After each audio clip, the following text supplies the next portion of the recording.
This week's parsha, we have the Luchos Shnios, the recording of the Aseret Advorim. Again, in the description that Moshe gives as to what occurred at Sinai.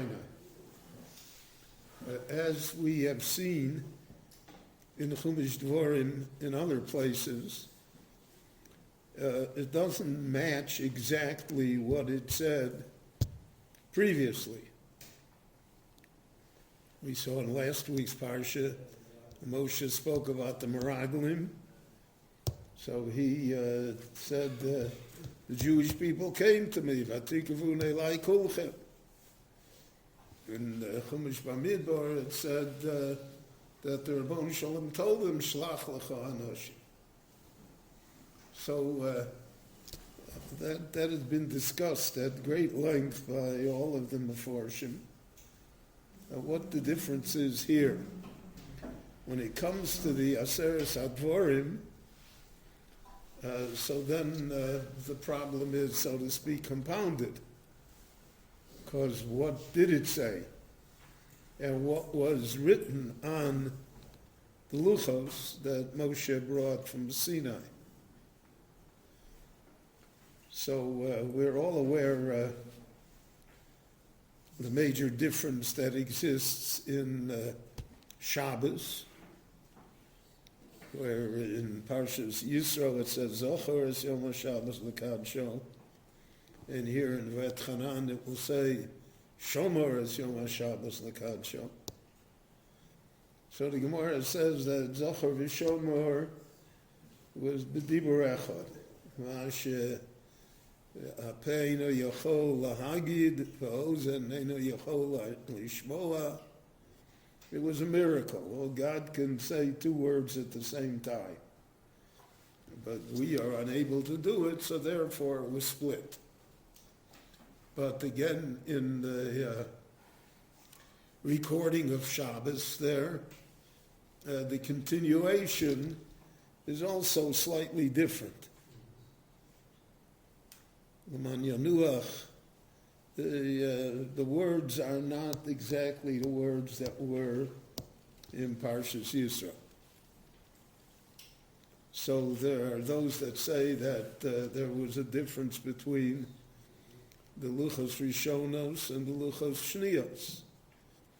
And Parshas Yisro reflects the first set of Luchos, which Moshe broke, which were shattered, and therefore the second set of Luchos which Moshe brought down from Sinai and was placed in the Aron is reflected in the Parsha of vaeschanan in this week's Parsha.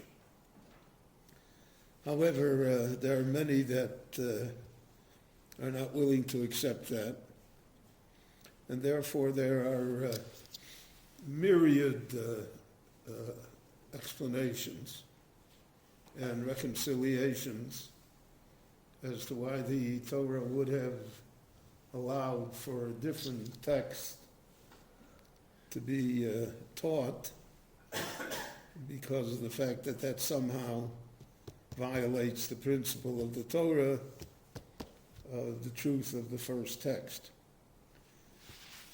One of the major differences is in the last of the Aseret Advorim. In Yisro, it says lo sachmod.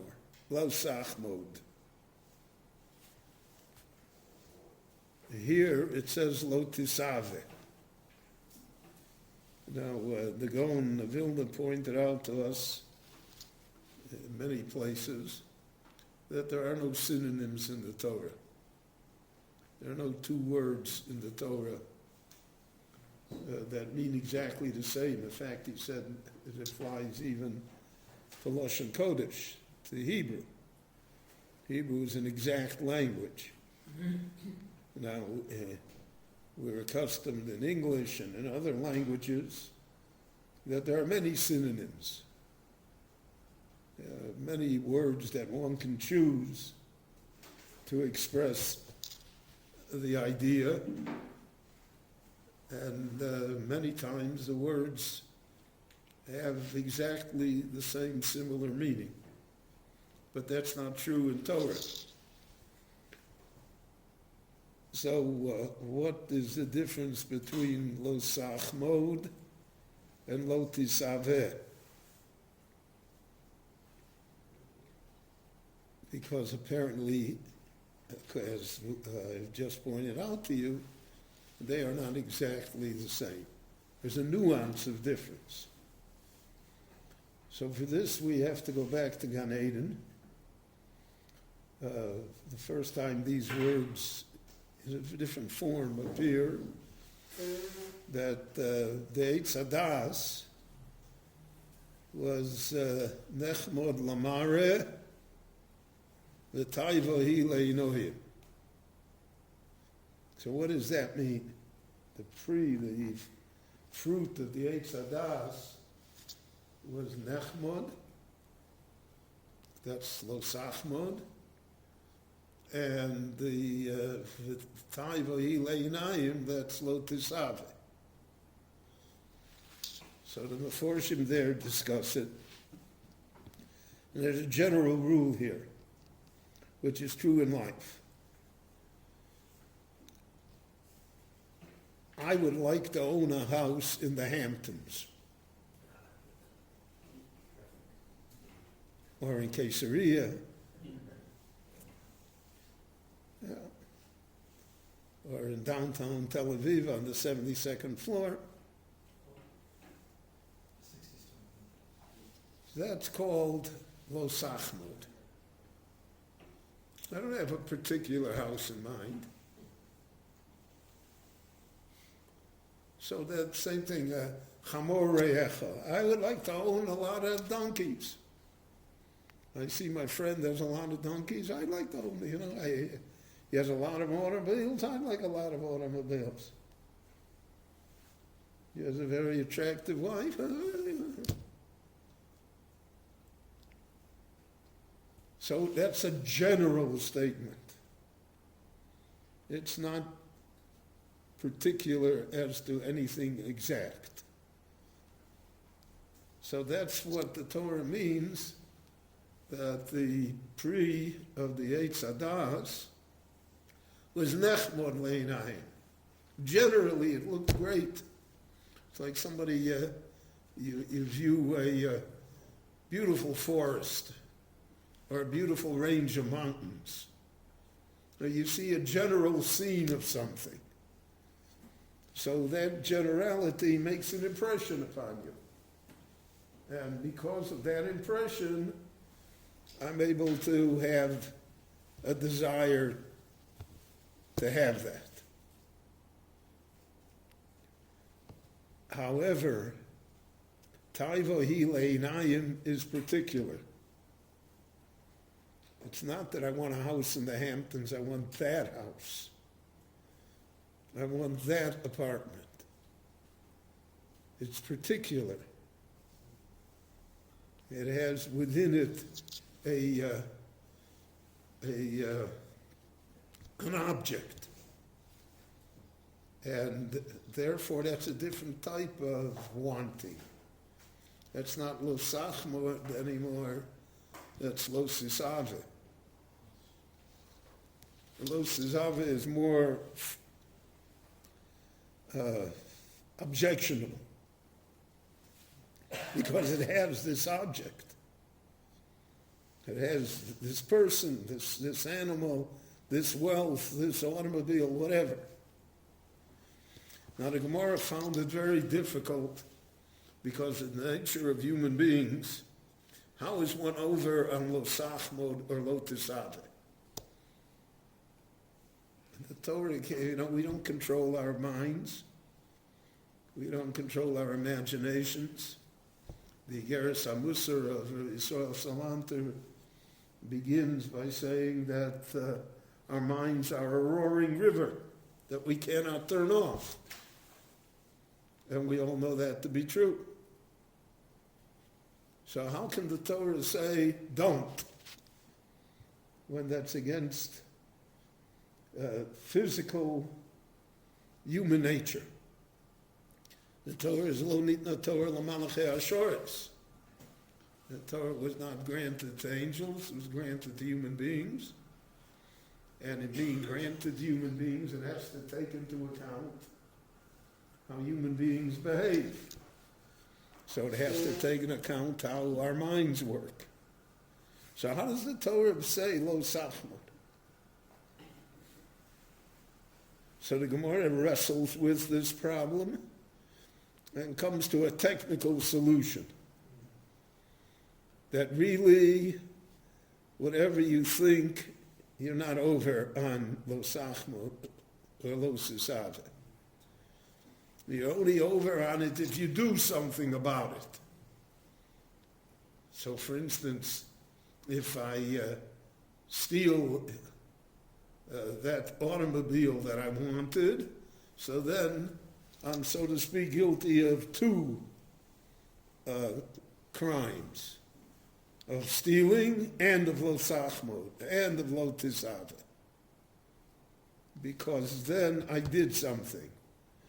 But as long as I didn't do anything, so then technically I'm not over on the law. I didn't break down in the Aseres Ador. So that the Gemara, but that's as the Meforshim point out, that's technically correct. We find that in many times in the Torah. But many times we nevertheless, we have to deal with what it said. So not necessarily with the legalism that follows from it, but what is the simple understanding? What do the words mean? So obviously it means not to have a desire for things that are not mine. So even though it may not be punishable, but it nevertheless is not allowed.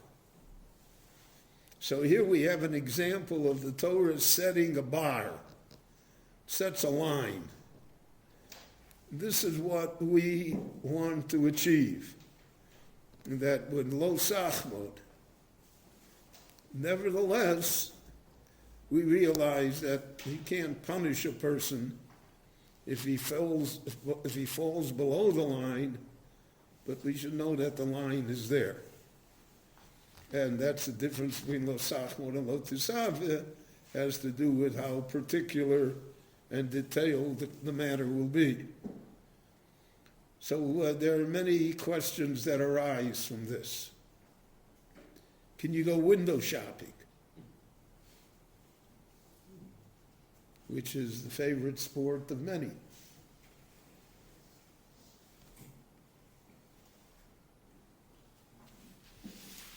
You have no intention to buy.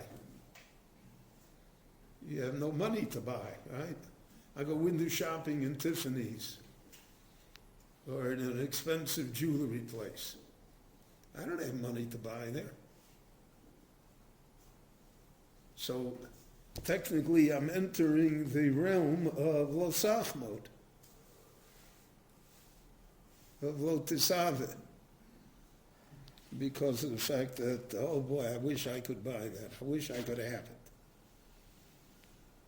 Or do we say, no, that's commerce. That's business. That's the way the world is. The owner of the store or the owner of the website wants you to see it because that's his business. And so even though he knows that 99 out of 100 times nobody's going to buy it, but there's the one time that somebody will buy it, and that is what he is interested in. And therefore, my being one of the 99 doesn't violate anything, because that simply is commerce. So some of the Achronim say that if you don't buy something because it's too expensive, you're not over on lo sachmod, because if it were cheap enough, you would have bought it. What's wrong with that? What? What's wrong with that? I didn't say anything's wrong with that. It's title. The Torah does not negate taiva. That's part of human nature. Depends taiva for what? And it depends what you do with the taiva. When we speak about taiva, most people are speaking about doing an avera. But that's not what the Torah, that's not what the word itself means. It's not its exact meaning. So then the question arises, can you go, let's say you can go window shopping, but can you go window shopping on Shabbos? Which many times people are tourists, and they find themselves in a strange city, and there are very attractive stores there. And so Shabbos afternoons is a long time in the summer, so they go for a walk, and they go window shopping on Shabbos. So there we have a gray area that's called, it's not Shabbosdik, which defies definition. But we all know what it means. And therefore, since under any circumstances I would not purchase the item today, so therefore I shouldn't go window shopping on Shabbos. There are achronim who say, no, even there, they'll come back someday and buy it, which often happens. And therefore that also would be part of the commercial scene, and it's not a open violation of Shabbos and its values. So we see that lo sachmod and lo tisave is a very, very gray area in practice and in halacha. But it's probably out of the Aseret Dvarim, it's the one that is most common to human beings. Not everybody's a thief, and not everybody's a murderer, not everybody is sexually immoral, not everybody does these things. Not everybody wants to testify falsely, but everybody wants. And therefore, this stands as really a very important thing to consider as to how we look at our values and our behavior and at the Torah itself. Rabbi Chananya ben Akash, Omer Ratzah Kodesh Baruch Hu, L'Sal Kodesh Yisrael, V'fil Chal Hibra Lehem Torah Mitzvot Shenemar, Adonai Chafetz Aman Tzidko, Yadil Torah Yadeh.